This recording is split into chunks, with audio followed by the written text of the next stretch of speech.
Erev Tov, Javerim, bienvenidos a nuestra clase semanal de Mishnah, en este caso Talmud, en www.coltub Sefarad, hoy con nuestro cuarto cañonazo talmúdico.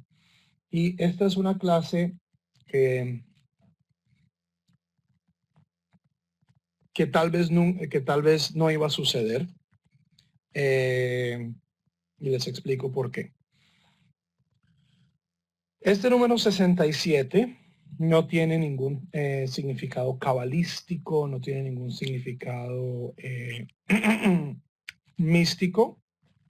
Simplemente la Universidad de Brandeis, que es una de las universidades judías más prestigiosas de los Estados Unidos, consultó a profesionales de la educación judía y les preguntó cuáles son los fragmentos del Talmud que un judío culto debe conocer. Y a partir de las respuestas que dieron estas personas, se elaboró esta lista de 67 sugiot básicas sobre el Talmud. Es una lista a la cual nos estaremos apegando. Solamente quiero añadir un par de sugiot extras que yo considero necesarias para la demografía en particular de la gente que oye estas clases, pero pues será en un buen rato que llegaremos a estas sugiot que quiero añadir. Y la razón por la que digo que esta clase casi no sucede es porque, como ya veremos, especialmente hacia el final de esta sugía, se presentan unos comentarios bastante difíciles de escuchar y bastante difíciles de procesar para un lector moderno. Cosas rayanas en el racismo. Y estuve meditando si tal vez no sería mejor saltarnos esta sugía. Pero dos cosas me instaron a enseñar esta sugía de todos modos. La primera es una discusión bastante acalorada que tuvimos en el Facebook de uno de nuestros Javerim ecuatorianos, donde un judío tradicional de la comunidad en Ecuador insistía y defendía que el judaísmo ortodoxo no ha cambiado nada desde Moisés. Okay, que todos los demás vertientes del judaísmo son deformaciones, desviaciones de una tradición que es completamente monolítica y inalterable. ¿Ok? Y en mi opinión, defender, sea un ortodoxo o no lo sea, defender esta posición no solo demuestra la ignorancia que tiene esta persona sobre cuestiones históricas, sino también demuestra la ignorancia sobre temas de Torah. ¿Por qué? Porque para una persona que haya estudiado, así sea un mínimo de Talmud, es consciente de dos hechos bastante claros, de acuerdo al Talmud. El primero de ellos es que la diversidad halágica y la diversidad ideológica, teológica, siempre ha sido una característica del pueblo judío. Es decir, el judaísmo nunca ha existido. Existen muchísimas interpretaciones y versiones del judaísmo. ¿Ok? Una de las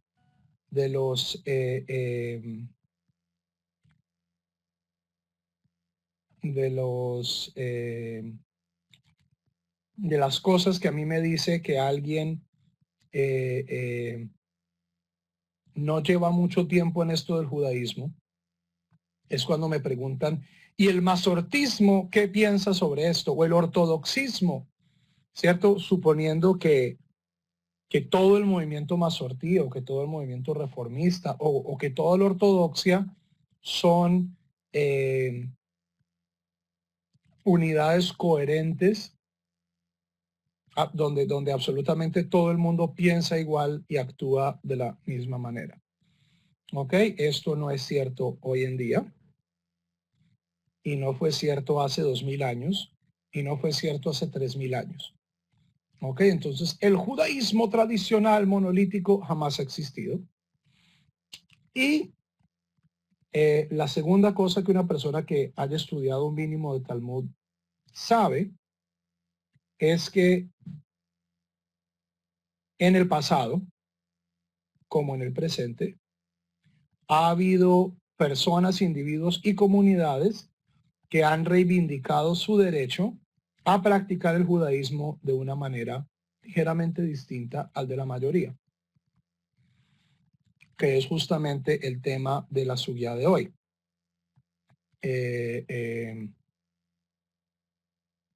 Entonces, varios comentarios sobre el judaísmo no ha cambiado nada en 3000 años y cosas de ese estilo me llevaron a considerar enseñar esta sugya.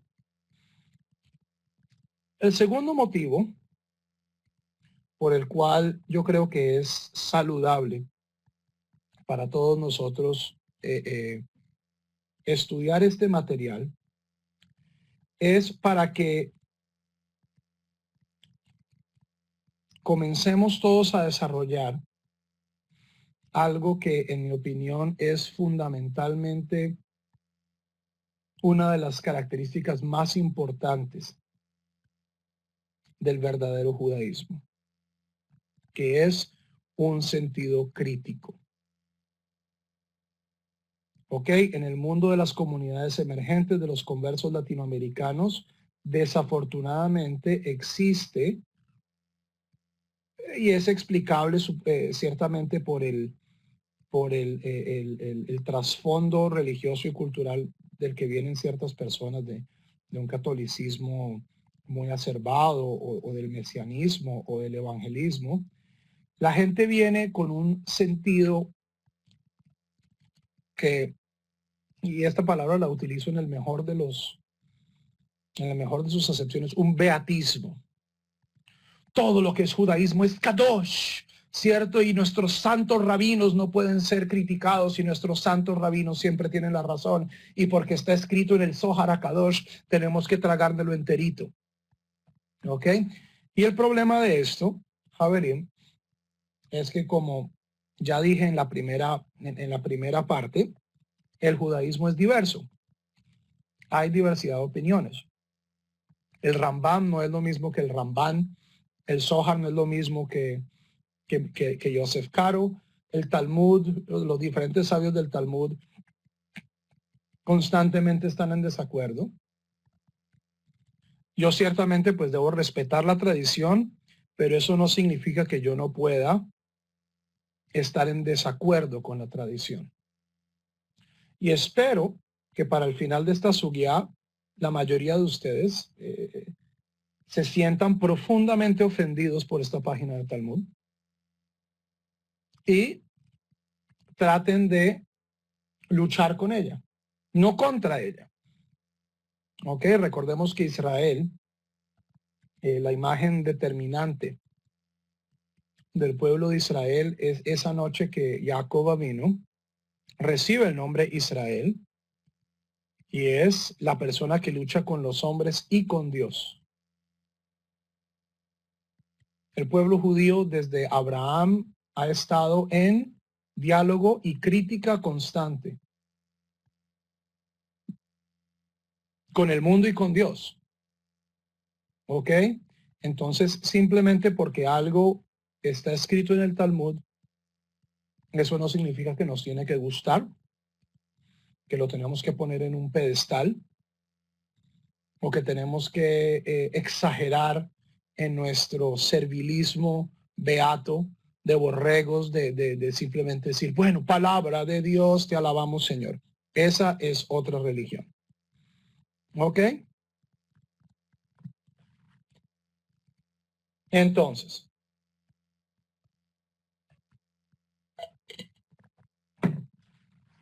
comencemos. Esto es Masejet Berajot, páginas 16a y b, y se llama esto Rabban Gamliel y sus excepciones. Entonces, antes de comenzar con el texto, quiero que descubramos quién es Rabban Gamliel. Preguntas.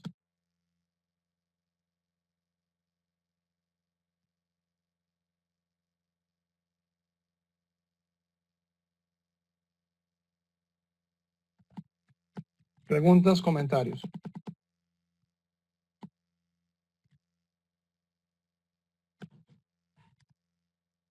Ok.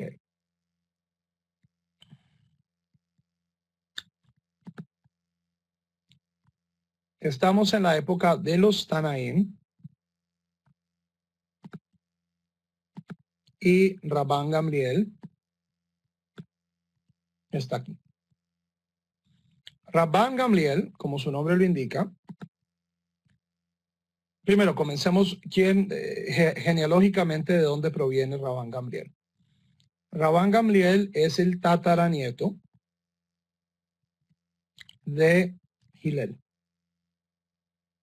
Ok, entonces proviene de una de las familias más importantes de Eretz Israel en esa época. Segundo punto sobre Rabban Gamliel. Rabban Gamliel es el Nasi, es decir, es la autoridad política máxima del pueblo judío. Cuando los romanos necesitan hablar con un judío, la persona indicada es Rabban Gamliel. ¿Ok? Rabban Gamliel es la persona indicada. Y tercero, Rabban Gamliel es posiblemente una de las figuras más importantes en la historia del judaísmo, en el sentido de que es el líder político y parte del liderazgo rabínico que viene inmediatamente después de la destrucción del templo. ¿Ok? Si ven ustedes aquí dice Horban Bait Sheni. Todos los rabinos que están debajo de esta línea morada son los rabinos después de la destrucción del templo. Y Rabban Gamliel es, por decirlo así, el presidente del pueblo judío. Es una figura muy notable del Sanedrín.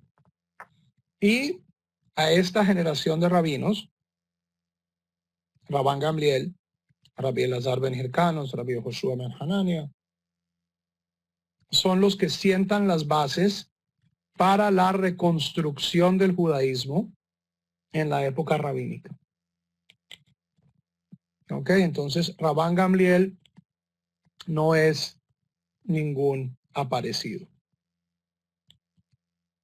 Se ha dicho de paso, no es este el mismo Rabban Gamliel que aparece en el libro de los Actos de las Escrituras cristianas. Este es su abuelo, ¿cierto? Rabban Gamliel vive más o menos en el año 100.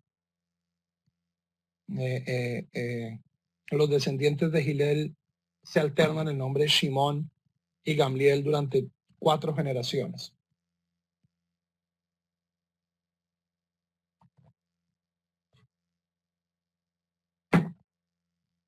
Entonces, este es nuestro individuo, es una persona profundamente importante en nuestra historia, profundamente importante en la tradición y muy importante políticamente asumimos, pues, por supuesto que Rabban Gamliel es uno de los judíos más prestantes, es ciertamente un aristócrata del pueblo judío, y yo creo que esto va a determinar mucha de la retórica de estas sugiot. Ok. Matnitin, esto es una Mishnah. Es una Mishnah que, como vamos a ver, tiene una triple estructura.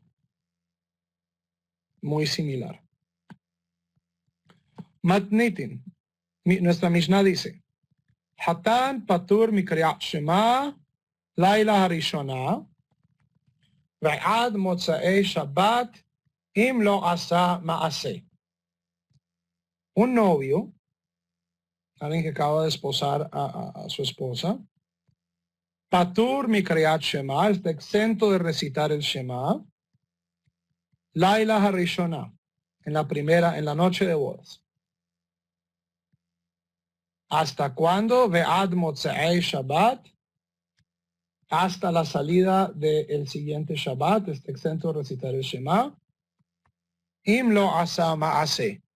Si no hizo el hecho, es decir, si no consumó el matrimonio. ¿Por qué se les ocurre a ustedes que existe esta halajá? Tiene, o sea, buenas teorías, Víctor y Paulino, pero ¿qué tiene que ver que la novia estuviera nidá con estar exento del Shema? Si la novia está nidá, pues está nidá, ¿qué vamos a hacer? Tenemos que esperar hasta que no esté nidá, que vaya a la mikvah, etc. Pero ¿por qué eximiría esto al novio de Kriyat Shema? El razonamiento que ofrece el Talmud es que una persona no debe recitar el Shema si se encuentra preocupada. Si una persona no tiene toda su concentración, no debe recitar el Shema. Y en este caso, el Talmud luego va a aclarar que esto es solo en el caso de que una persona haya desposado a una mujer virgen, de que la persona está preocupado de si su esposa es o no virgen, o sea, va a estar preocupado por la primera noche de bodas, y ciertamente esto va a perturbar su concentración. ¿Ok? Recordemos además, Javerín, que en el mundo antiguo la gente se casaba muy joven. 13, 14 años. Y imagínense ustedes pues la situación de un muchacho de 14 años recién casado teniendo que consumar el matrimonio. Esta no es necesariamente el estado mental ideal para recitar el Shema. ¿Ok? Una vez el matrimonio ha sido consumado, ya no hay preocupación y ya el novio está obligado a recitar el Shema. Eso es lo que nos dice el Tana Kamá, el primer Tana. El Tana Kamá nos dice que un novio está exento. Uma hace de Rabban Gamliel. Hay una anécdota sobre Rabban Gamliel. ¿Qué hizo Rabban Gamliel? Shenasa Isha se casó. De Kara Laila Rishona, y la primera noche, antes de consumar el matrimonio, recitó el Shema. Es decir, tenemos aquí un caso de desacuerdo o desobediencia rabínica. Rabban Gamliel tiene una opinión distinta y recita el Shema a pesar de que el Tana Kamá piensa que está exento. Ahora, dicen sus estudiantes, Amrulo Talmidab, Loli matanu Rabbeinu, Shehatan Pratur mi Kriyat Shema.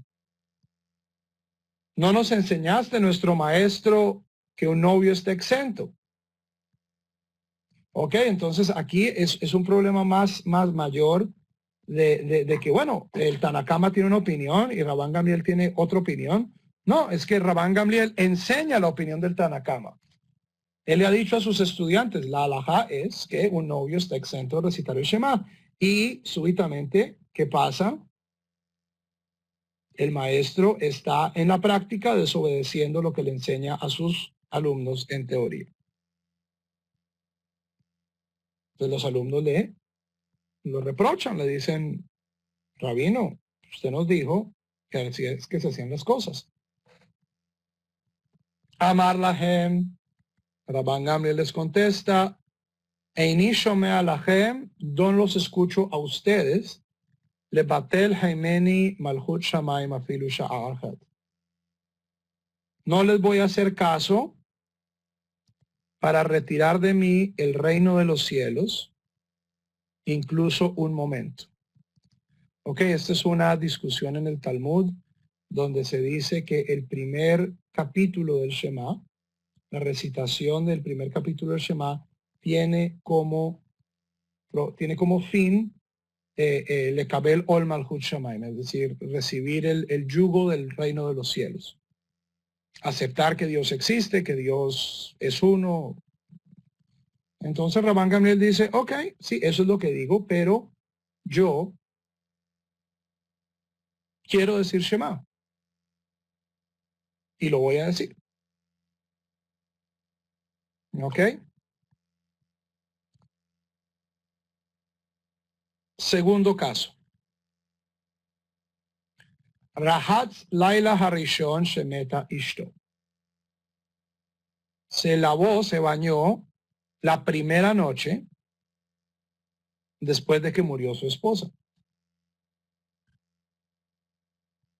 Ok.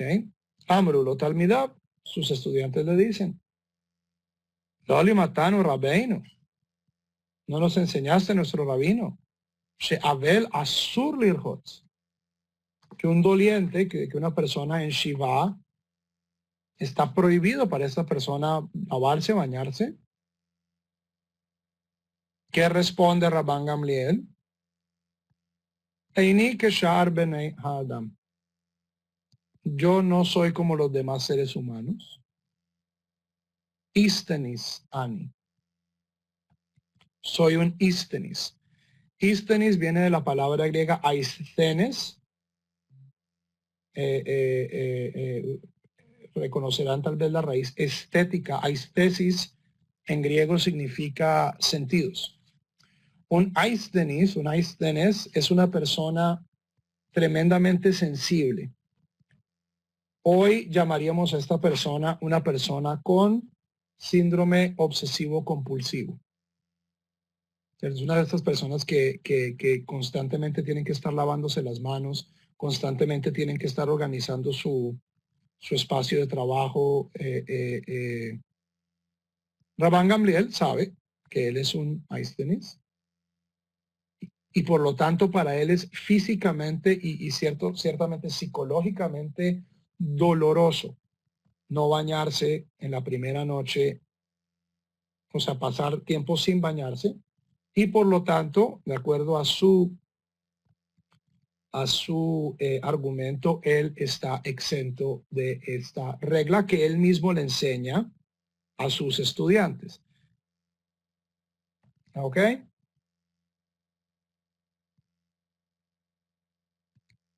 Tercer caso de la Mishnah. Shemet Tabi Avdo. Cuando murió Tabi, su siervo, Kibel Alav Tanhumim, recibió por él consolación.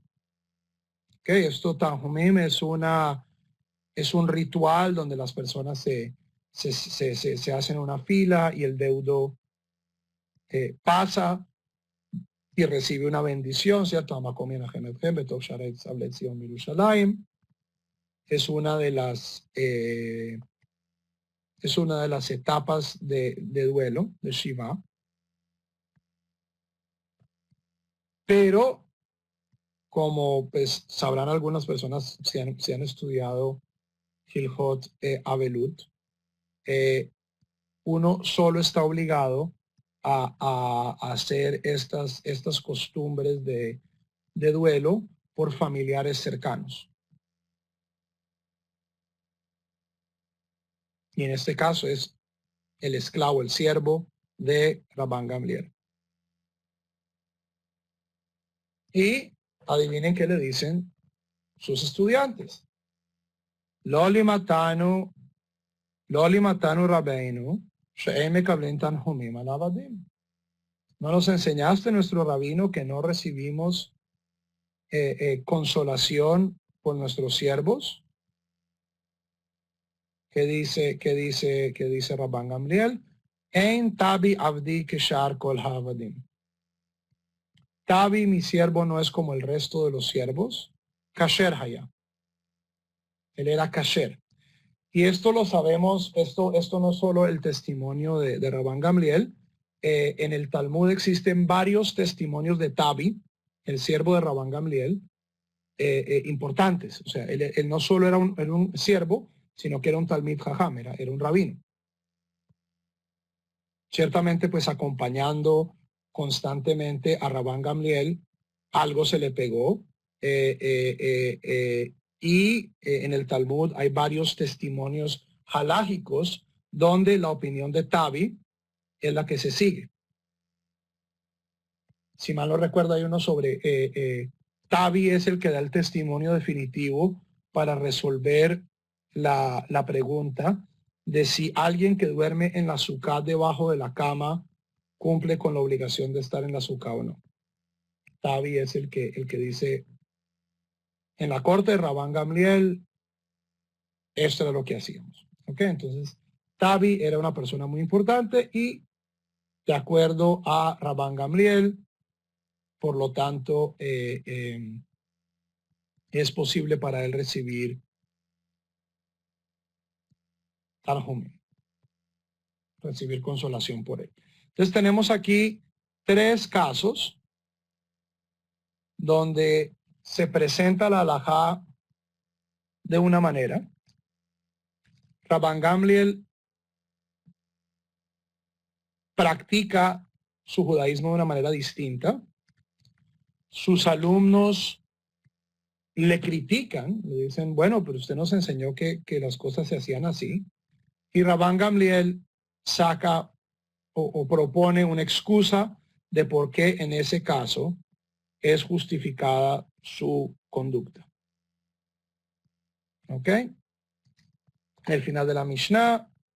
Hatan imrotze likrot kriyat shema, laila rishon kore. Volvemos al tema del novio. Si un novio quiere recitar el Shema la primera noche, lo puede hacer. Rabban Shimon ben Gamliel Omer, Rabban Shimon ben Gamliel, es decir, el hijo de Rabban Gamliel, dice, Lo kol harotze litol et Hashem itol. No todo aquel que quiera tomar el nombre, es decir, no todo el que quiera ser piadoso es capaz de hacerlo. O sea, mi padre, claro que él podía hacerlo porque él era súper piadoso. Pero no cualquier parroquiano, cualquier vecino puede decir, yo puedo concentrarme aún en mi noche de bodas para decir el Shema. Hasta aquí la Mishnah. Preguntas.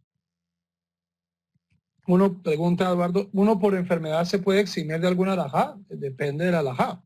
Ciertamente hay muchos casos en los que una enfermedad puede eximirlo a uno de hacer una mitzvah. Por ejemplo, una persona con diarrea o con un caso grave de flatulencia está exento de ponerse tefilín. ¿Ok? En este caso, el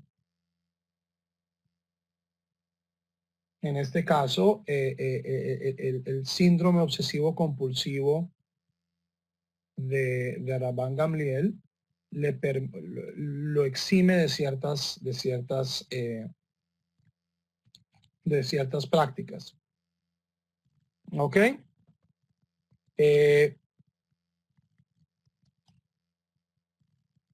Como en todo, mi consejo es, si alguna vez ustedes se encuentran con un caso excepcional, donde problemas de salud o problemas psicológicos estén interfiriendo con la práctica de una mitzvah, que consulten a un rabino.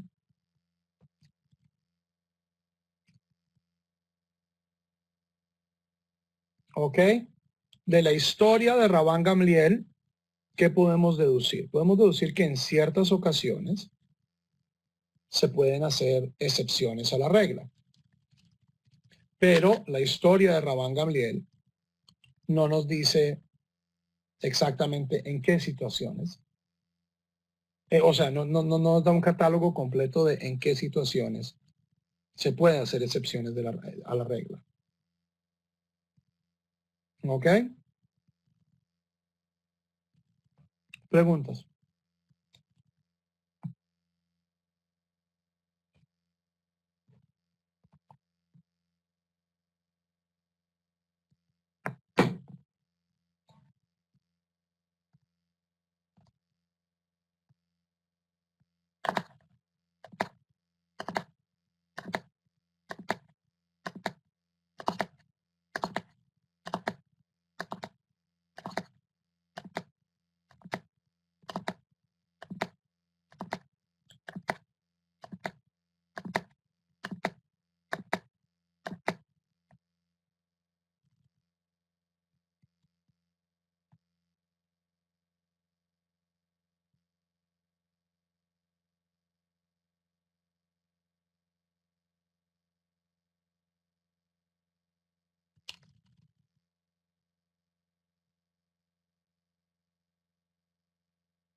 Preguntas.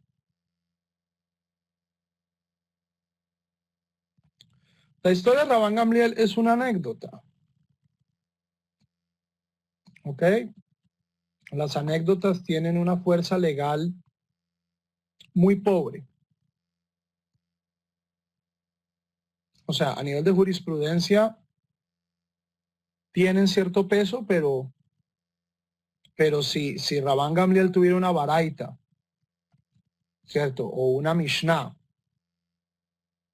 que dijera que estas excepciones son parte de la norma, entonces eso tiene más fuerza. Lo que hace tan notorio a esta sugya es que Rabán Gamliel mismo le está enseñando a sus estudiantes la halajá de acuerdo al Tanakama. Él les dice, un novio está exento de recitar el Shema. Una persona no se puede bañar la primera noche de Shiva.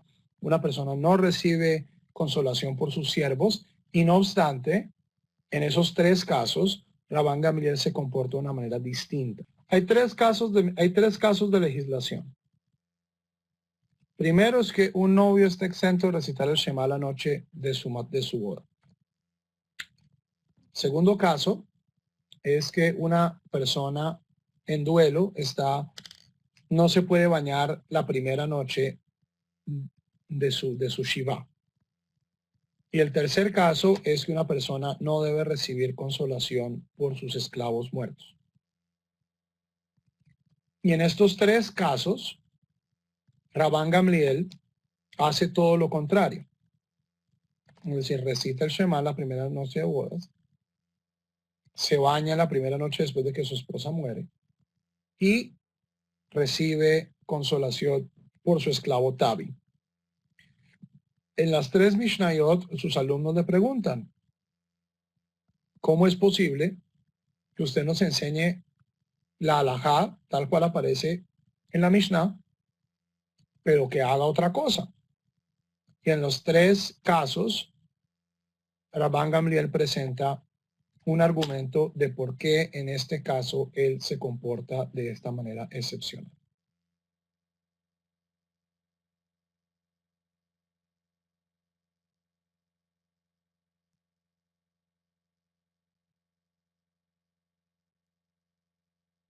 ¿Ok?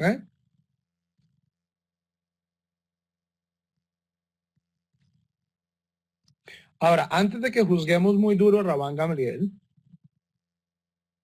recordemos, y esto yo creo uno de las características verdaderamente difíciles de entender del judaísmo para personas que no han crecido en él, e incluso para muchos judíos de nacimiento, pero no muy instruidos en las fuentes clásicas, y es que la ley, o sea, que el judaísmo es una legislación en evolución, que siempre ha habido diversidad, ¿ok?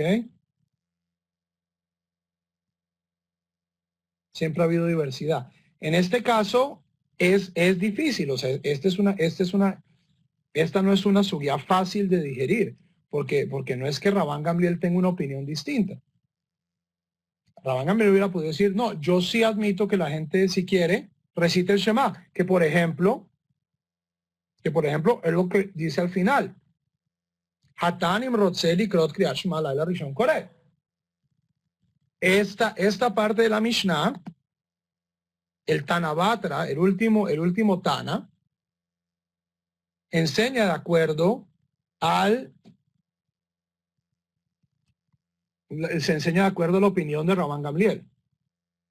Lo que lo hace verdaderamente difícil es que Rabban Gamliel enseña de manera general la Mishnah, la primera Mishnah.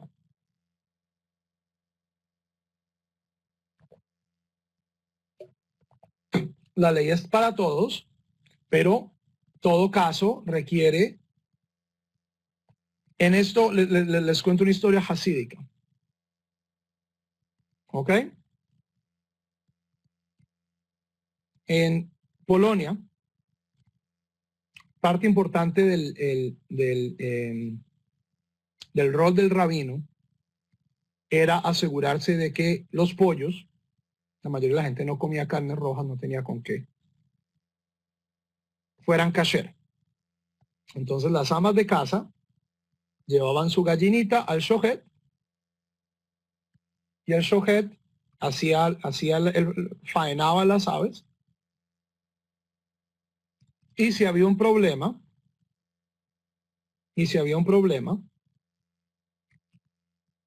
se refería al rabino, y el rabino decidía si este pollo era o no kasher. Y cuenta la historia de que en un pueblito en Polonia había un rabino y llega una señora muy pobre, una viuda muy, muy pobre, y le dice, mire, el Sojet me mandó al rabino porque cuando faenó al ave, mire lo que encontró en la garganta, el pollo se había tragado un alambre. El rabino voltea el pollo, se coge la barba,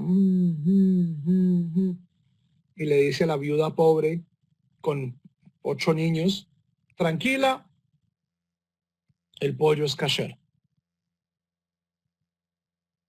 El alumno del rabino escucha, mira, se frota la barba, asiente, por supuesto. Un par de horas más tarde llega la viuda rica del pueblo, ¿cierto? La esposa del shohet, la familia más adinerada del pueblo,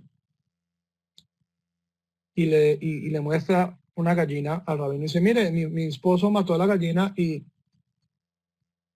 ahí que tiene un alambre en la garganta.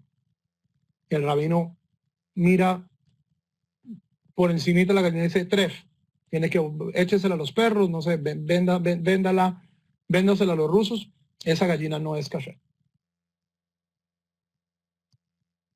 Y el alumno está muy sorprendido. El alumno está muy sorprendido y le pregunta al rabino, pero si es el mismo alambre, es el mismo caso de la ley. Y el rabino le responde, tú solo estás mirando a la gallina. Para decidir alajá hay que ver también a la mujer. ¿Ok? Entonces, sí, la ley es para todos. Pero como en todo sistema legal, la aplicación de la ley tiene atenuantes. Y hay casos extremos y hay excepciones. Entonces, un rabino, por ejemplo, o sea, el rabino de nuestra historia hasídica, el rabino sabe que hay una opinión minoritaria por allá, un rabino oscuro que dice que un alambre en el esófago hace el pollo no kasher, que hace el pollo kasher. El rabino también sabe que si él declara este pollo no kasher, esta viuda no va a tener comida en Shabbat. Entonces, el rabino busca un espacio en la halajá donde acomodar a esta señora. Hay veces también donde el rabino, así la señora vaya a pasar hambre, le va a tener que decir, ¿sabe qué, señora? El pollo no es kasher. ¿Cierto? Si la señora me trae un pedazo de marrano, le va a decir, es marrano, no es kasher. Pero la halajá es mucho más flexible de lo que la gente se imagina. Desafortunadamente hay hoy en el mundo judío, especialmente en el mundo judío emergente, una serie de errores de concepción de que si las cosas todas tienen que ser igual, y las cosas todas tienen que ser iguales para todos, y que toda comunidad tiene que ser igualita. No, la halajá tiene muchos recovecos, muchos espacios, y es amplia, y se aplica de acuerdo a la situación de la comunidad, su clima, sus capacidades económicas. Por eso es que es tan importante, Javerín, conseguirse un rabino. Cualquier parroquiano puede comprarse el Shulchan Aruch en español, ¿cierto? Que es malo. Libro malo y ese. Shulchan Aruch resumido en español. Cualquier persona puede comprarse ese libro y ser supremamente estricto. Ser estricto es facilísimo.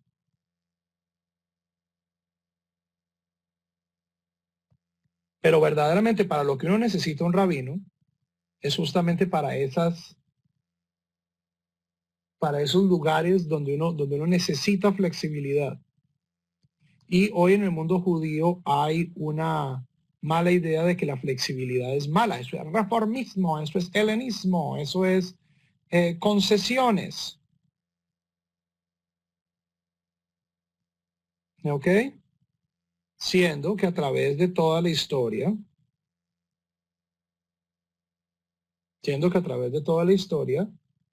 ha habido, el proceso halágico ha permitido diversidad de opiniones, flexibilidad, como ha permitido también cosas muy estrictas. Ahora, no toda persona que quiera decir, yo quiero decidir la halajá y voy a la Biblia, ¿cierto? Y hay mucha gente que hace halajá de la Biblia, ¿cierto? Que creen que porque pueden leer, no, ciertamente para hacer halajá uno necesita una persona calificada. Por eso es importante hacer lejá rab. Consíganse un rabino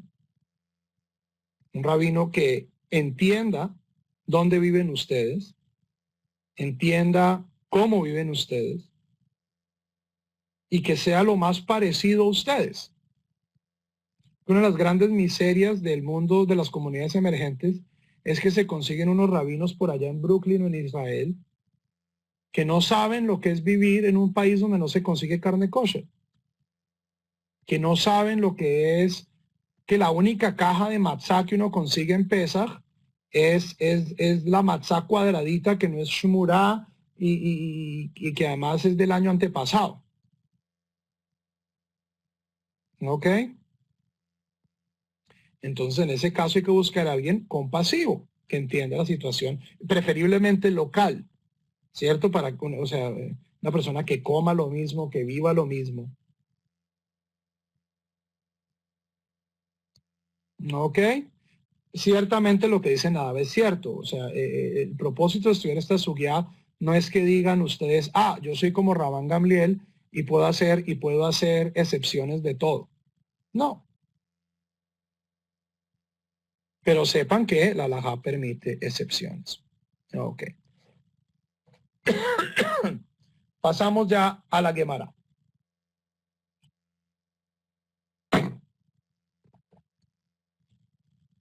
Segunda página. Maitama de Rabban Shimon ben Gamliel. ¿Cuál es el argumento de Rabban Shimon ben Gamliel? Lo cual, si ustedes leen esto, se confunden. ¿Por qué? Porque Shimon ben Gamliel simplemente dijo una cosa al final. Y es claro aquí que estamos hablando de cuál rabino. No de Shimon ben Gamliel, sino de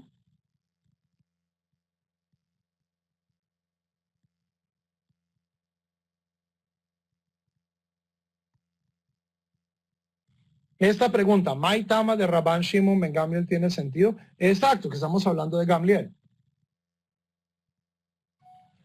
Pero en el Talmud de Vilna dice Shimon ben Gamliel. Adivinen qué dicen los manuscritos. Simplemente dice Rabban Gamliel. ¿Ok? Entonces, a veces cuando el texto de el Talmud, el texto tal cual lo tenemos en Vilna, no tiene sentido, es bueno ir y revisar los manuscritos, porque, Javerín, y esto es algo que no les va a gustar a muchos, nuestro Talmud está lleno de errores. No hay ninguna sola página del Talmud que no tenga un error.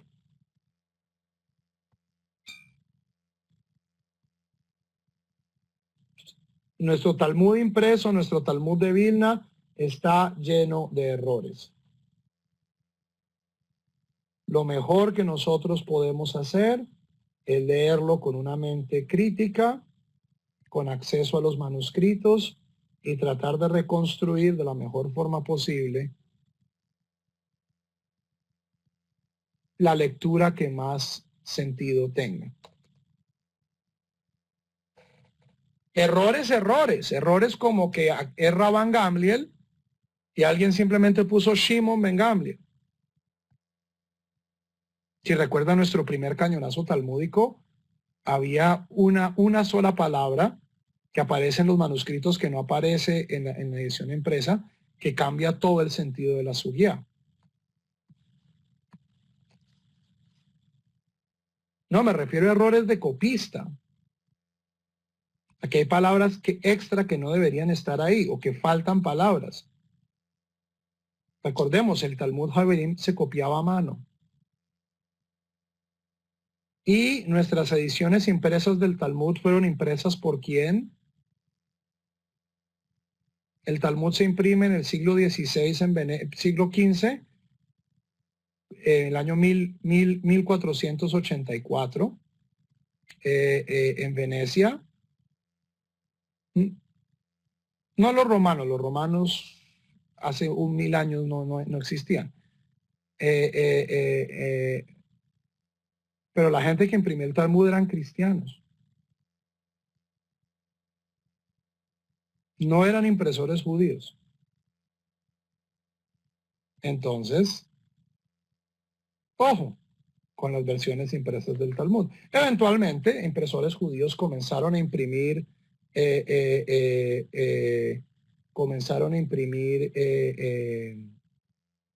sus propios textos del Talmud, pero ya muchos errores se habían colado. Ok, y en este caso no estamos hablando de errores culposos, aunque la iglesia sí ha censurado, la iglesia censuró el Talmud.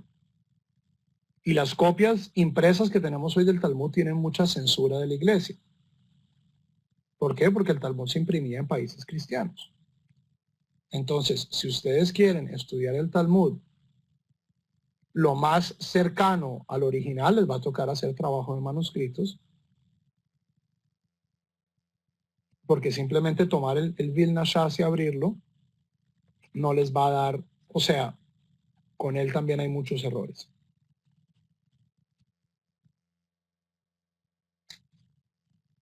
Sí, los cristianos salen de Roma, pero eso fue en el año 300. Okay, el Imperio Romano se acaba en el año 486. Más allá de ello es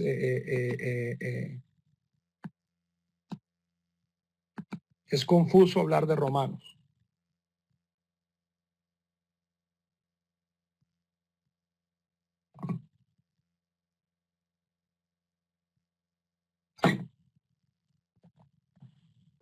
Entonces, el Talmud dice, Maitama de Rabban Gamliel. ¿Cuál es el argumento de Rabban Gamliel? El argumento es Kasabar Aninut Laila de Rabbanan. El argumento de Rabban Gamliel es que él piensa que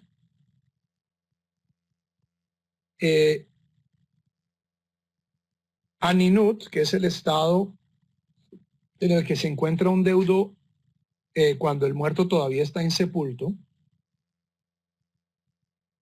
así que Aninut en la noche solo es una noción de Rabbanán.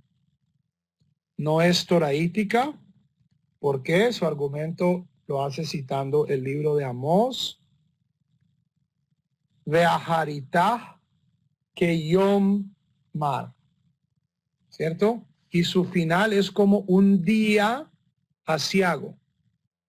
Día, no noche. Es decir, que observar, Rabban Gamliel piensa que observar los ritos fúnebres en la noche es ya una regla de Rabbanán y por lo tanto es mucho más flexible. Ubemakom istenis, y en el caso de un istenis, en el caso de una persona extremadamente sensible, lo gazru bei Rabbanán. Los rabinos no lo obligan a hacer algo que le vaya a aumentar su dolor.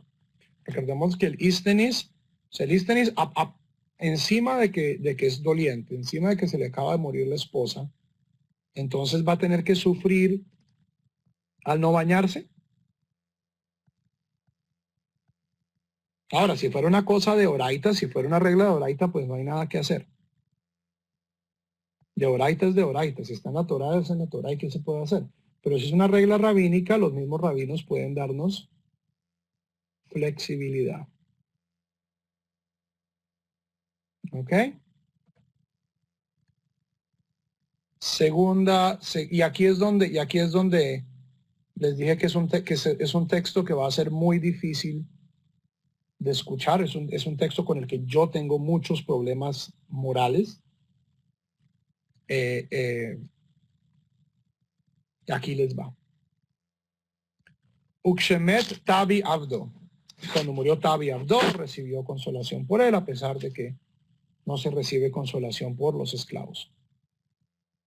Tanor Rabanán, en una veraitá nos dicen los rabinos, Abadim ushfahot ein omedim aleihem beshura, vein omerim aleihem birkat avelim, betanhumei avelim. Los siervos y las siervas, cuando mueren, el amo no pasa por la fila de personas que le ofrecen consolación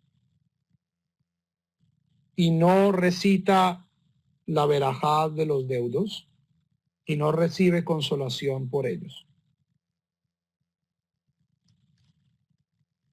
¿Ok? Eso es lo que nos dice la veraita. Maase, una anécdota. Vameta shifhato shel Rabbi Eliezer. Y muere la criada, la sierva de Rabbi Eliezer. Rabbi Eliezer, ¿quién era, Javerim? Esto ya es un viejo conocido nuestro. Rabbi Eliezer ben Hirkanos. ¿Él era quién?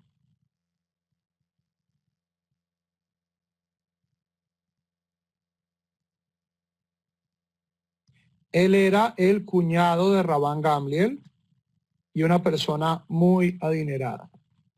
¿Cierto? En el caso de Rabban Gamliel y Rabbi Eliezer, estamos hablando de dos rabinos aristócratas. Nichnesut al-midable Nahamó. Se aproximaron sus discípulos a consolarlo. Kivan Sheraotam, cuando los ve, ala alalía, se sube al segundo piso. Ve a Ahrab, sus discípulos suben detrás de él. Nichnas le an pilón, entra como una salita de recepción. Tarklin, entra al triclinio, que era el comedor. Nichnesu Aharab, sus alumnos lo están persiguiendo por toda la casa.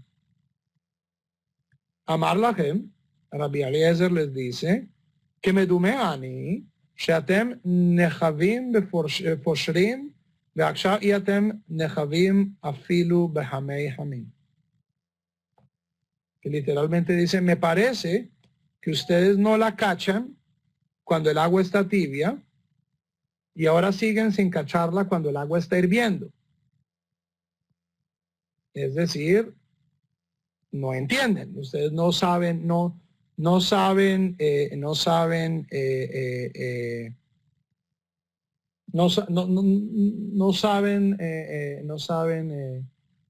tomar un hint, no son sutiles. No quería recibir consolación por su criado. Lo kakshanit y la gen, no les enseñé a ustedes, abadim ushfahot, eno medim aleihem bashura. Sobre los esclavos y las siervas no nos paramos en la fila. Ven omrim aleihem birjat abelim, y no se dice la verajá de los abelim, y no se recibe consolación.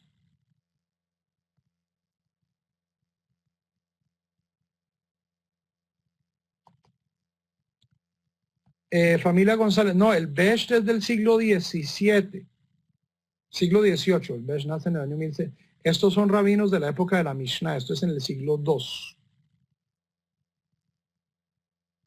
Hay más o menos 15 siglos de diferencia. El Baal Shem Tov no aparece en el Talmud.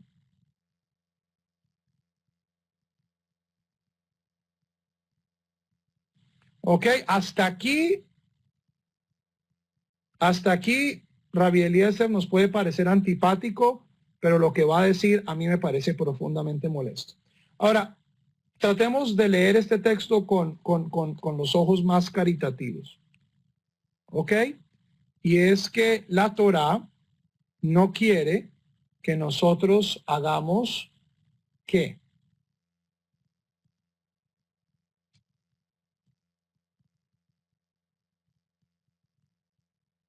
Que nosotros nos dolamos demasiado. ¿Ok?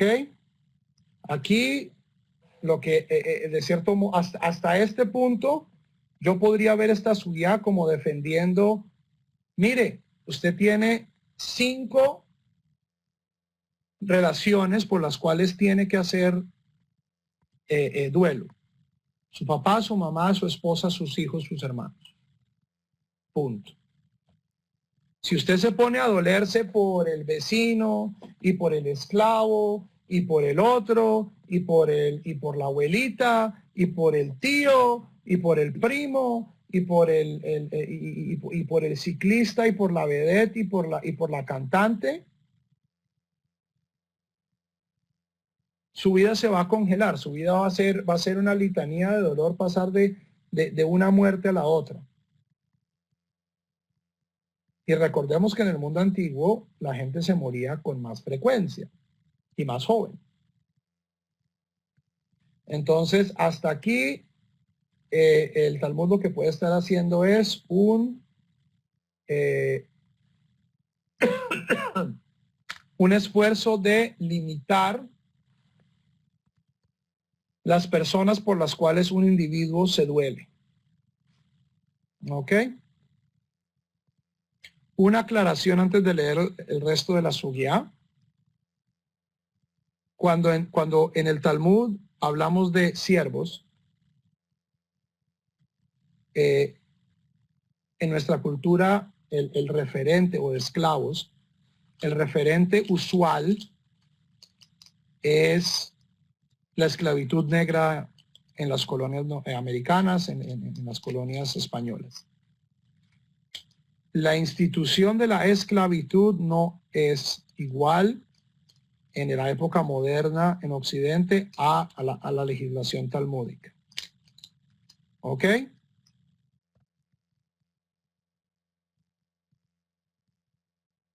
Primero, el esclavo no era posesión del amo. el esclavo que tenía, que poseía el amo. El amo poseía la fuerza de trabajo de la persona, pero no a la persona. Bíblicamente, y esto pues ciertamente pasa a la legislación rabínica, si un amo abusa a su esclavo, lo golpea, el esclavo sale libre. Es decir, Kunta Kinte en los primeros 5 minutos de la película ya no es esclavo.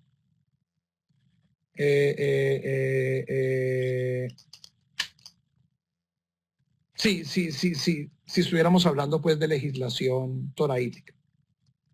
Los esclavos tenían derechos, tenían obligaciones y había varios tipos de esclavitud. Había esclavos judíos, había esclavos no judíos, y la esclavitud era lo que en inglés se llama, o sea, en una institución, especialmente cuando hablamos de esclavos judíos, es lo que se llamaba indented servitude. Y es que una persona que incurría muchas deudas,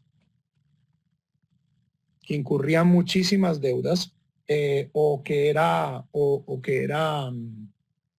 capturado robando, ¿cierto? Y no puede pagar. Recordemos que en la legislación toraítica Javerim la cárcel no existe.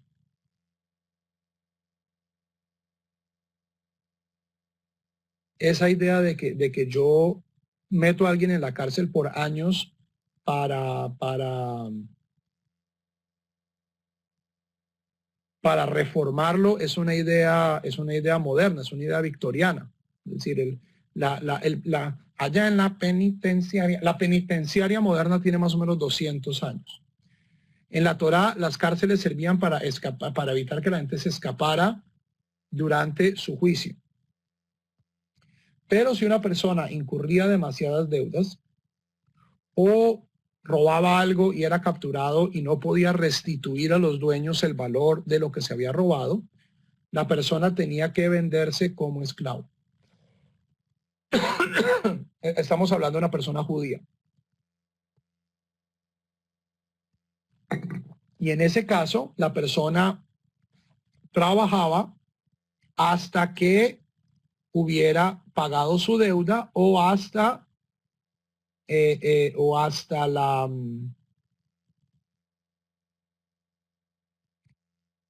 el año del jubileo. ¿Ok?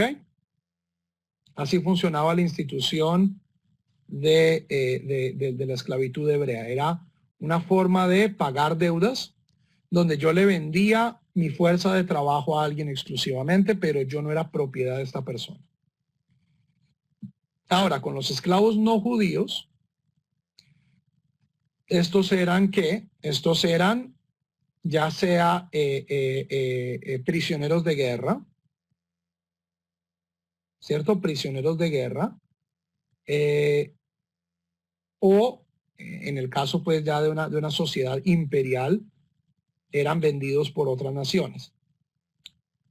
Cuando uno recibe a un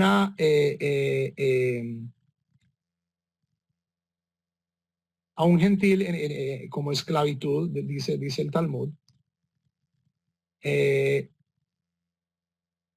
comprador judío le hacía la siguiente pregunta: ¿está usted dispuesto a servir al Dios de Israel? A tener un solo Dios y a tener ciertas leyes. Si el esclavo decía no, el judío no podía comprar ese esclavo. Si el esclavo decía sí, entonces se le circuncidaba y se le llevaba a la mikve y se le hacía una tevilá, de abdut.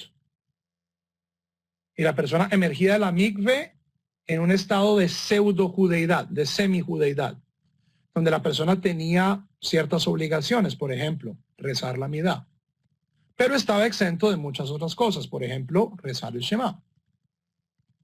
No se tenía que poner tefilín, talit, pero estaba ya, por ejemplo, obligado a todas las mitzvot negativas.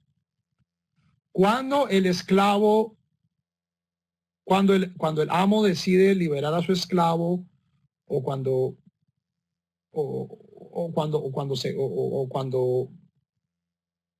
este esclavo no judío llega a ser liberado, ¿qué pasa? Se le convierte. Que el esclavo era convertido ya al judaísmo, era un judío como cualquier otro. Así funcionaba la institución de la esclavitud en el judaísmo hasta muy recientemente.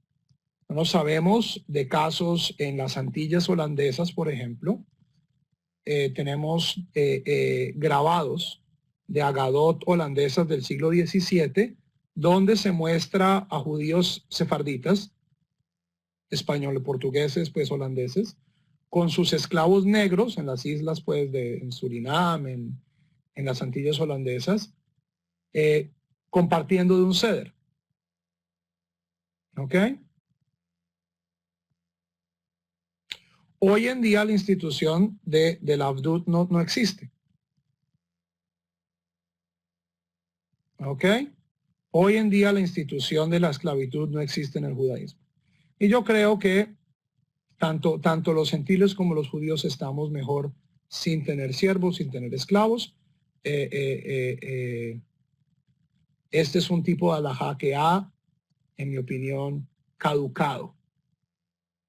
No porque ya no sea ley, la ley sigue estando ahí, pero simplemente nuestras sociedades, afortunadamente, ya no permiten este estilo de relaciones interpersonales.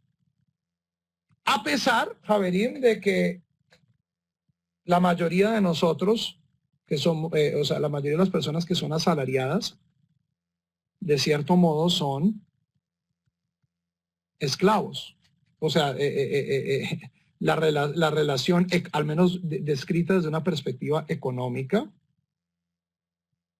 la relación de la mayoría de los asalariados en el mundo con sus jefes es prácticamente abdut, ciertamente en el tercer mundo. Pero halágicamente hoy no conozco ninguna comunidad judía donde las leyes de abdut se apliquen. Ok, entonces eso quiero que sí quede muy claro, porque la siguiente afirmación de Rabbi Eliezer es un poquito monstruosa. Entonces quiero que entendamos que la esclavitud en el mundo antiguo, ciertamente en la halajá, a pesar de que no está de todo consistente con nuestra sensibilidad moderna, no era lo mismo pues que Kunta Kinte. No estamos hablando de los esclavos en el sur de los Estados Unidos, no estamos hablando de en los años 1600, No, es una cosa muchísimo más organizada, y donde el esclavo ciertamente tiene muchísimos más derechos que en la edad moderna. Continúa Rabbi Eliezer. El ama omrim aleihem. Bueno, ¿qué le dice uno a un amo que ha perdido su siervo, su esclavo?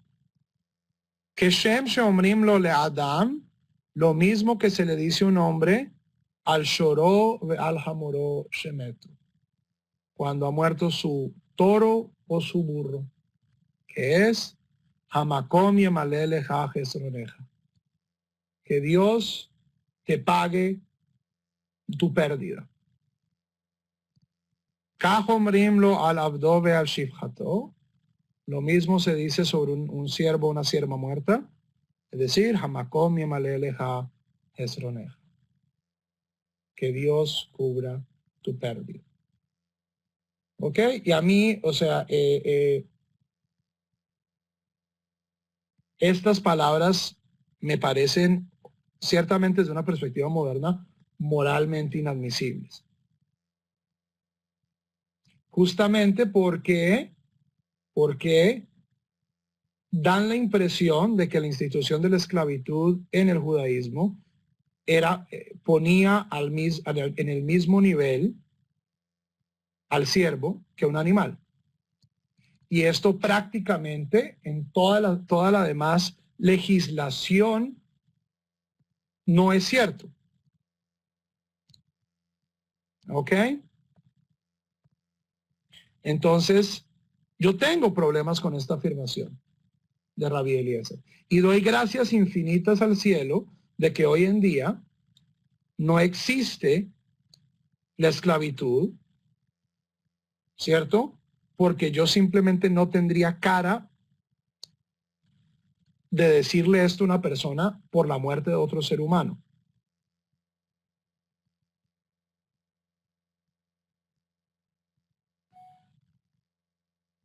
Ok, podemos justificarlo, podemos decir, mire, la relación entre el amo y el esclavo es estrictamente comercial, business is business. Entonces, pues sí, pues me siento muy triste porque pues se murió, pero esto no me está destruyendo la vida, ¿cierto? O sea, al fin y al cabo, lo que más voy a extrañar de esta persona es su trabajo, que es posiblemente lo que pasa cuando cualquiera de nosotros asalariados, ¿cierto? Se muere y en la oficina, pues, ¿qué dicen al otro día? Dicen, lo vamos a extrañar.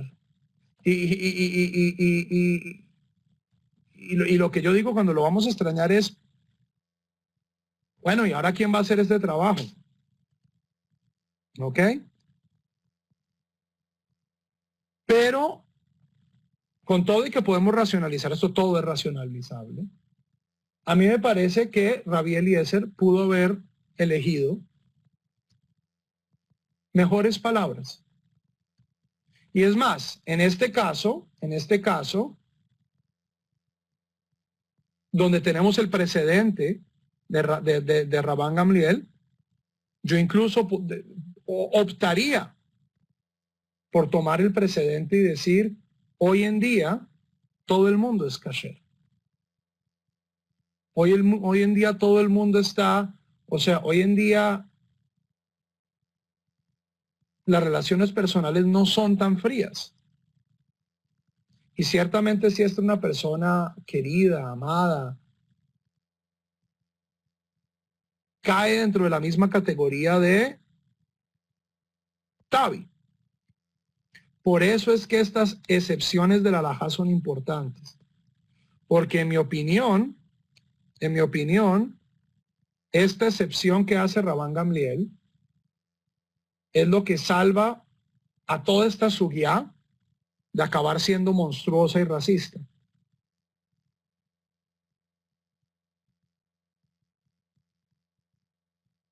¿Ok? Y Rabbi Eliezer tiene todos los seres humanos. Tenemos momentos de iluminación y momentos de menos iluminación. Y esto es especialmente notorio porque recordemos que Rabban Gamliel y Rabbi Eliezer eran cuñados, la gente más rica de Eretz Israel. Estos eran el 1%, como decimos ahorita en Estados Unidos. Estos eran los ricos de los ricos. Y vemos las dos reacciones al mismo fenómeno. Estos son ricachones fumando sus habanos, a pesar de ser grandes rabinos y personas pues increíblemente desarrolladas. Pero Rabban Gamliel opta por, en mi opinión, la vía más humana.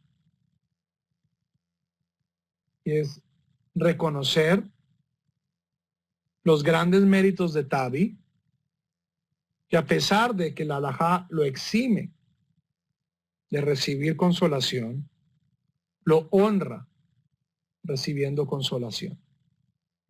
Y tenemos en el otro extremo a Rabbi Eliezer, que seguramente tenía muchísimos siervos bajo su empleo y en su casa, donde tenemos una actitud un poco más fría, un poco más distante. Por eso es tan importante, Javerim, la diversidad halájica. Porque en el judaísmo no existe la infalibilidad. No hay nadie infalible en el judaísmo, ni siquiera Moshe Rabbeinu era infalible, ni el Sanedrín con todo su, con todo con todo su pompa y su circunstancia y las mentes más brillantes del pueblo de Israel juntas, el Sanedrín también se equivocaba. Y por eso es que es necesario tener diversidad de opiniones, porque no todos podemos tener la razón todo el tiempo. Esta idea de un rebe infalible que habla con Dios y que no solo lo sabe todo sobre todo, ¿cierto? Que jamás ha abierto un libro de física, pero sabe más física que Stephen Hawking, ¿cierto? Y no ha leído a Darwin, pero sabe más biología que Darwin, porque conoce los secretos de la Torá. Esa es una idea que aparece en el siglo XIII, XIV con la Kabbalah, pero solo toma fuerza en la época moderna y es una idea profundamente antijudía, que no tiene raíz en las fuentes de la Torá ni en el Talmud y que viene de afuera.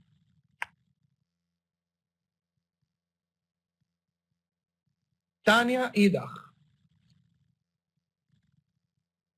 Otra veraitá nos confirma esto. Avadim ushfachot ein maspidin otan. No ofrecemos elegías por siervos y siervas. Rabbi Yosei dice, Im evet kasherhu, si era una persona excepcionalmente buena, decimos sobre él, Hoy ishtov beneeman benehene mihigio. He aquí que era un hombre bueno y confiable y que disfrute de su trabajo. Amrulo le dijeron a Rabbi Yosei, Inken, mahanachta laksherim. Si esa es la elegía que vas a dar por siervos kasher, ¿qué vas a decir sobre un hombre libre? Y la halajá queda sin resolver. No me parece necesario estudiar la halajá de Maaseh. En este caso, se sigue a Rabbi Eliezer, desafortunadamente. Y si todavía tuviéramos esclavos y siervas, en efecto, no decimos Tanjumín por ellos, pero es una de las ventajas de vivir en la época moderna. Javerim, 7 minutos, pregunten.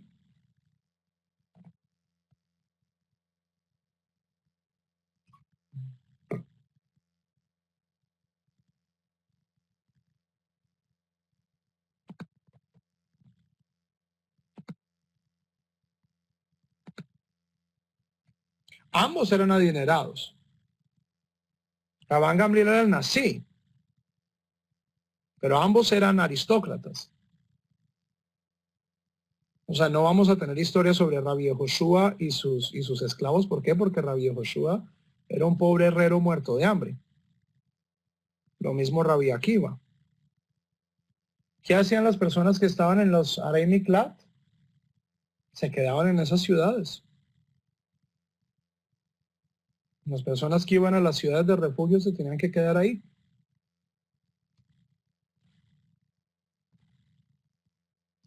Ahora, Edwin, tú dijiste, pero es solo una ley rabínica. La ley rabínica igual hay que cumplirla. Que algo sea de Rabanán no significa que no tenga que ser cumplido. Cuando hay un conflicto,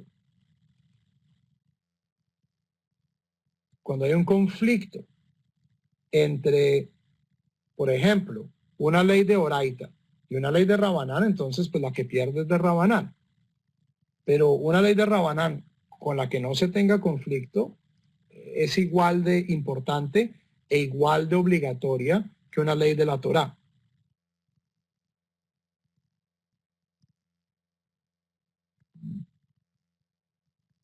Ciertamente hay más flexibilidad, pero son igual de importantes.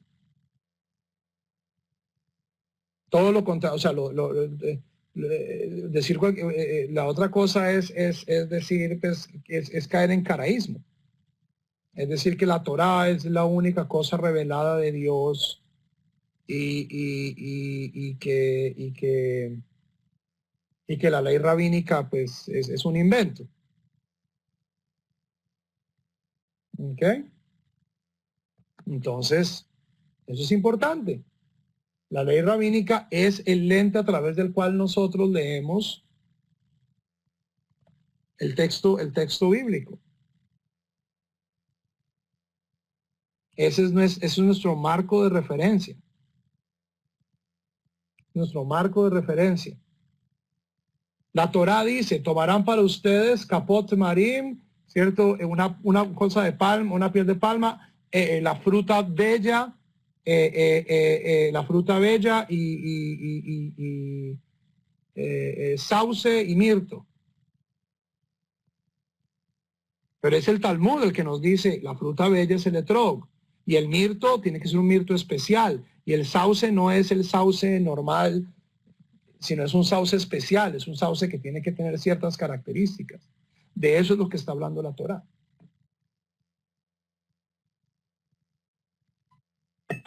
Igual, ¿cómo funcionan las leyes de Shejitá? No cualquier persona puede coger un machete, ir y matar un venado y degollarlo y decir, ya, es que es kasher, porque le drené la sangre. Ok, aplausos, pero pues hay otra serie de leyes.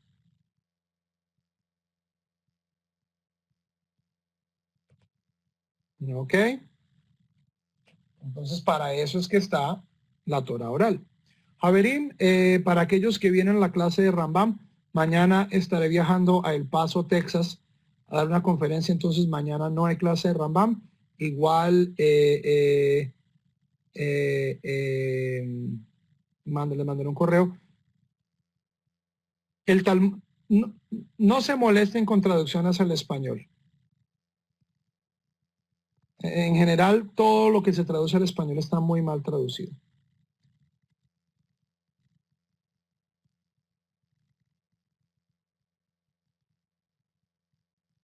Desde la Torá para arriba.